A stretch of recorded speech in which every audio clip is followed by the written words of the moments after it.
Good evening, you're watching the news from the Sultanate of Oman television. First, the headlines. On behalf of His Majesty the Sultan, His Highness Syed Asad bin Tariq bids farewell to the Algerian ambassador at the end of his term of duties. In implementation of the royal directives of His Majesty Sultan Haitham bin Tariq, the horse race season is to start tomorrow at Al Rabah Racecourse in the Wilaya of Barqa. The Council of Ministers approves the national programme for the digital economy through a set of executive programmes based on the national directives of Oman Vision 2040. And the Sultanate of Oman and the Republic of Greece sign Memorandum of Understanding on political consultation and mutual visa exemption.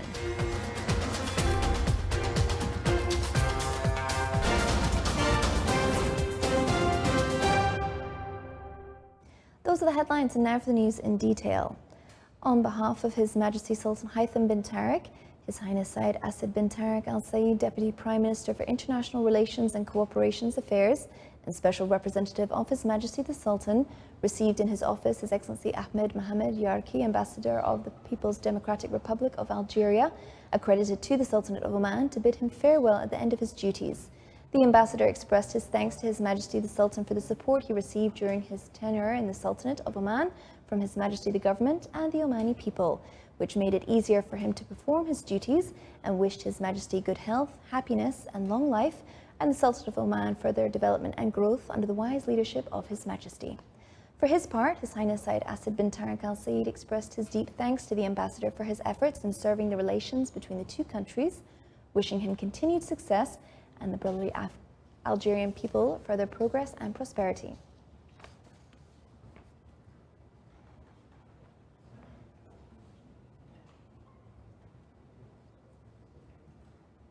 In implementation of the royal directives of His Majesty Sultan Haitham bin Tariq, the horse race season starts tomorrow at Al Rabah Racecourse in the Wilaya of Barqa in the Governorate of South Batna.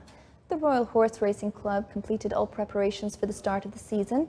The season will include 20 races for both pure Arabian horses and thoroughbreds. There will be 3 main races, namely the National Day Cup Race, Omani Derby Cup Race, and the final race at the conclusion ceremony.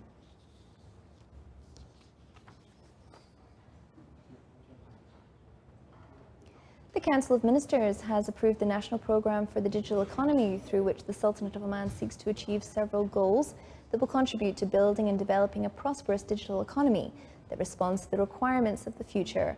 More details in the following report.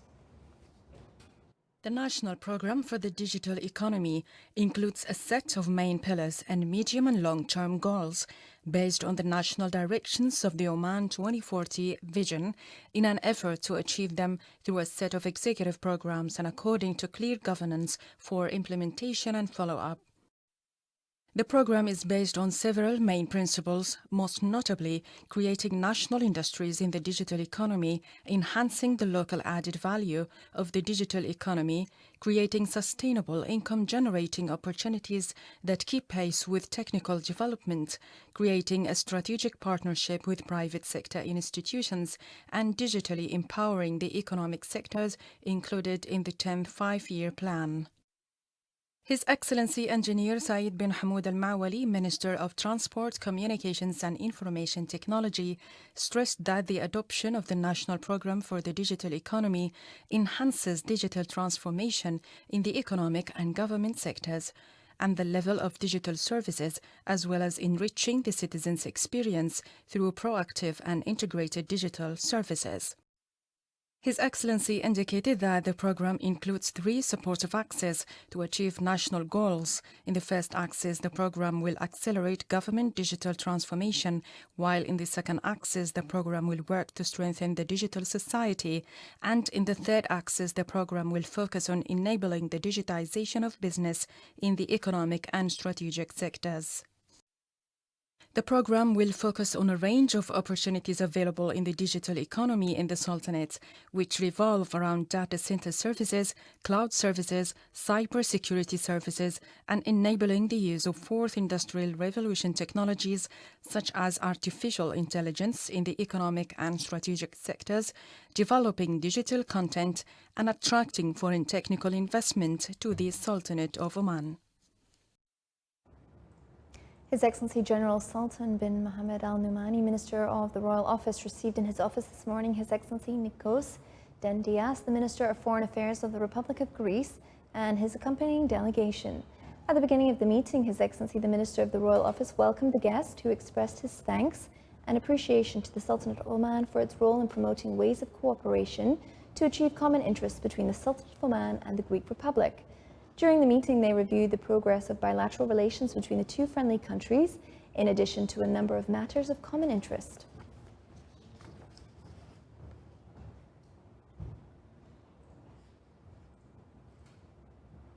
Vice Admiral Abdullah Khamis Al-Raisi, the Chief of Staff of the Sultan's Armed Forces, today went on tour of the site of the Military Emergency Committee at Mu'askar al-Mutafa.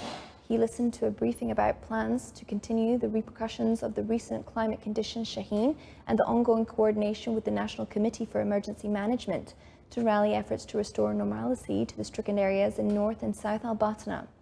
He commended the performance of the Military Emergency Committee, other military and security units, civil and non-governmental organizations that joined hands to serve citizens and residents who suffered the impacts of the cyclone.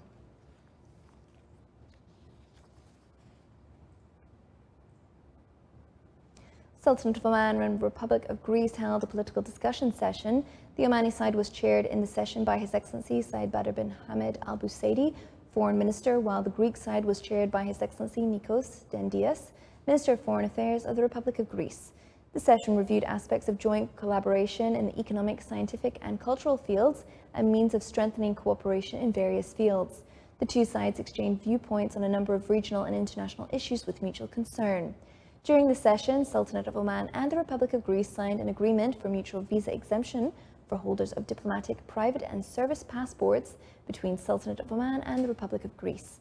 The agreement was signed from the Omani side by His Excellency Said Badr bin Hamid Al Busaidi, Foreign Minister, while the Greek side was chaired by His Excellency Nikos Dendias, Minister of Foreign Affairs of the Republic of Greece. The two sides also signed a memorandum of understanding on political consultations between the two friendly countries.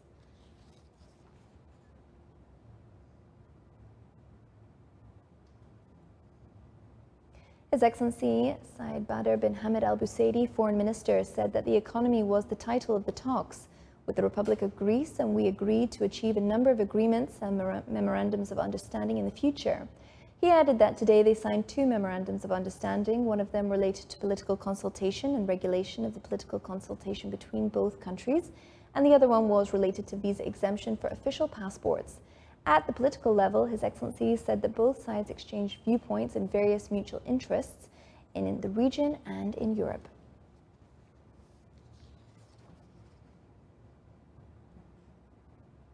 Aspects of joint cooperation between the Sultanate of Oman and Greece top discussions of His Excellency Dr. Ali bin Masoud Al Sanidi, Chairman of the Public Authority for Special Economic Zone and Free Zones, with His Excellency Nikos Dendias, the Foreign Minister of Affairs of the Republic of Greece.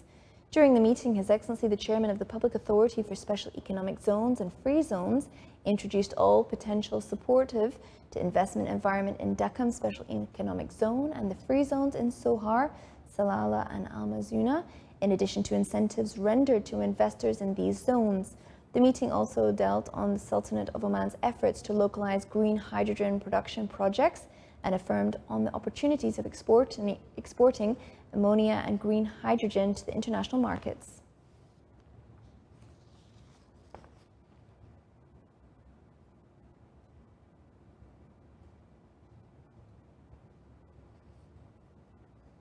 The Special Economic Zone at Dakam today announced receiving the multi-purpose fishing port in Dakam from the main contractor. Accordingly, Senzad handed over the port to the consortium led by the companies of Oman Investment Authority, represented by Oman Fisheries Development Company and Oman Food Investment Company. The consortium also includes the French Lorient Port Company. The multi-purpose fishing port has high potentials to serve a number of sectors, including fisheries, fruits and vegetable, livestock and tourism. The port brings additional yards that can be used for tourism purposes and containers handling food activities, and it can attract the wooden ships supplying foodstuff. Further, the port is characterized by its ability to host commercial fishing activities.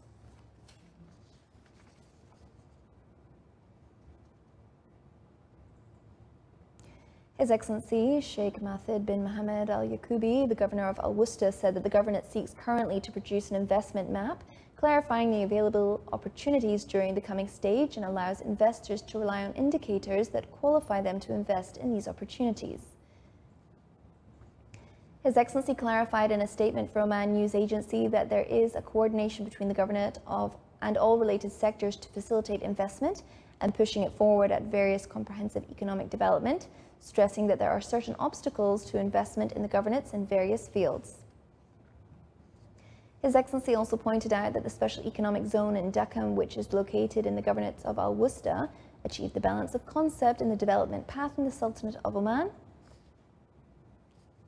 and the government became a destination for investors through the economic zone in addition to produce an economic, social and touristic movement in the various wilayas of the governorate and improve the development in various fields.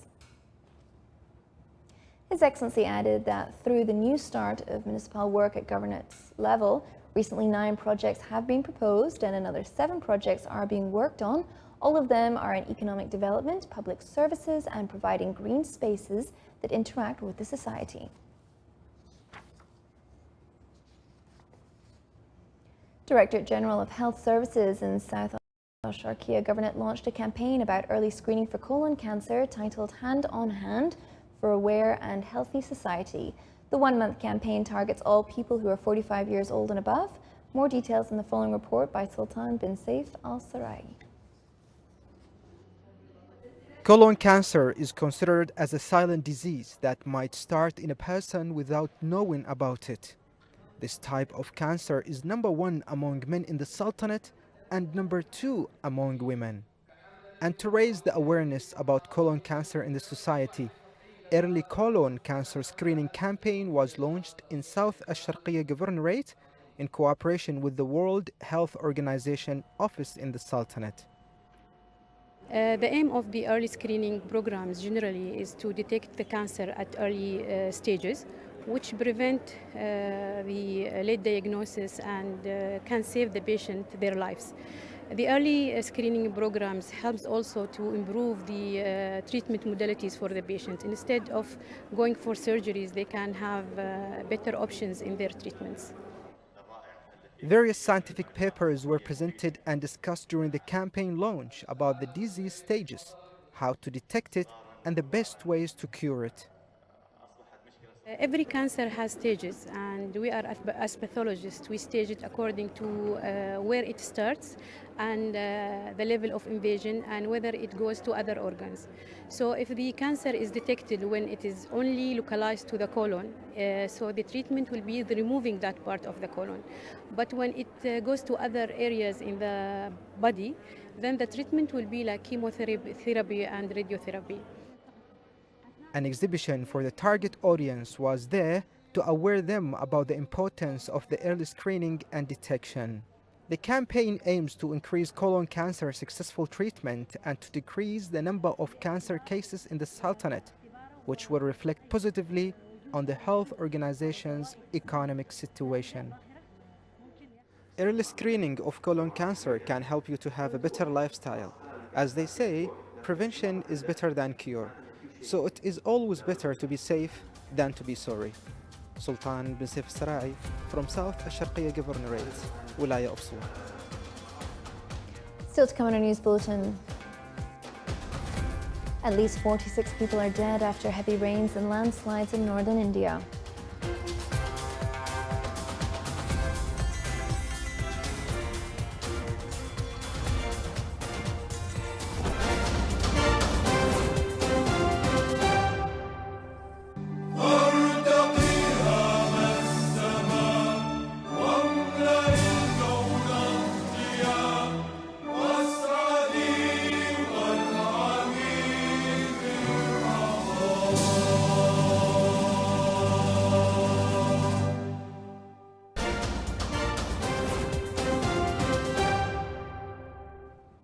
Welcome back to the news from the Sultanate of Oman television. The British government today ruled out a winter lockdown to curb surging coronavirus cases, citing the country's high vaccination rates. The business secretary, Kawasi Kwarteng, said that the conversation on more lockdowns was completely unhelpful. Top health official Matthew Taylor hit back. warning that without basic measures such as mandatory masks or working from home, the UK risks stumbling into a crisis with overwhelmed health services. In July, Prime Minister Boris Johnson's government lifted all the legal restrictions that had been imposed more than a year earlier to slow down the spread of the virus, including face coverings, indoors and social distancing rules. Many scientists are now calling on the government to reimpose social restrictions and speed up booster vaccinations, as coronavirus infection rates, already Europe's highest, rise still further. The UK recorded 43,738 new COVID-19 cases yesterday, slightly down from 49,156 reported Monday, which was the largest number since mid-July. In every part of the service, ambulance services, mental health services. Russia hosted talks about Afghanistan today involving senior representatives of the Taliban, Iran, China, Pakistan and India, a round of diplomacy that underlines Moscow's continuing influence in the region. Opening the meeting, Russian Foreign Minister Sergei Lavrov expressed regret that the United States had chosen not to send a delegation, saying he hoped the US would attend future talks. He said the Taliban was now in power in Afghanistan and there was no alternative to this for the foreseeable future. His comments reflected Russian President Vladimir Putin's comments last week that although there should be no rush in officially recognizing the Taliban as the new rulers of the country, it was necessary to engage in talks with them. Lavrov emphasized the security challenges posed by the Daesh group and other militants based in northern Afghanistan, and noted that drug trafficking from Afghanistan would continue to present a challenge.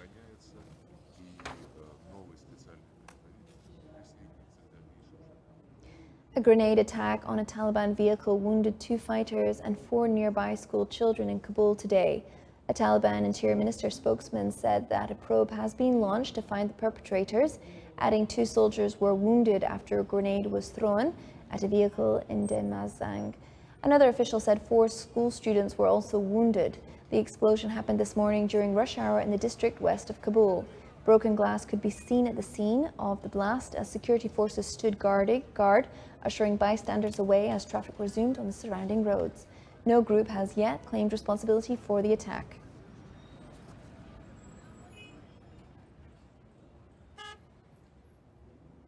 The death toll from flooding in the northern Indian state of Uttarakhand has risen to at least 46.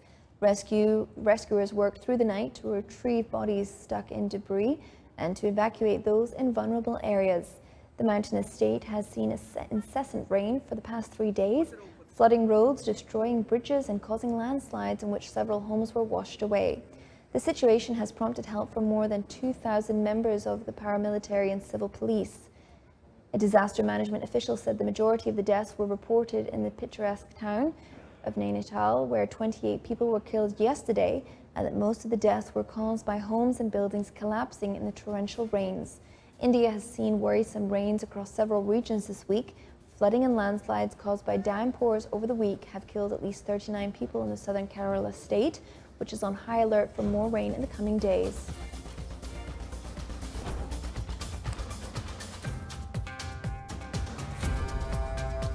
This is the Sultanate of Oman television, and before we end tonight's bulletin, here are the main points once again. On behalf of His Majesty the Sultan, His Highness Said Asad bin Tariq bids farewell to the Algerian ambassador at the end of his term of duties.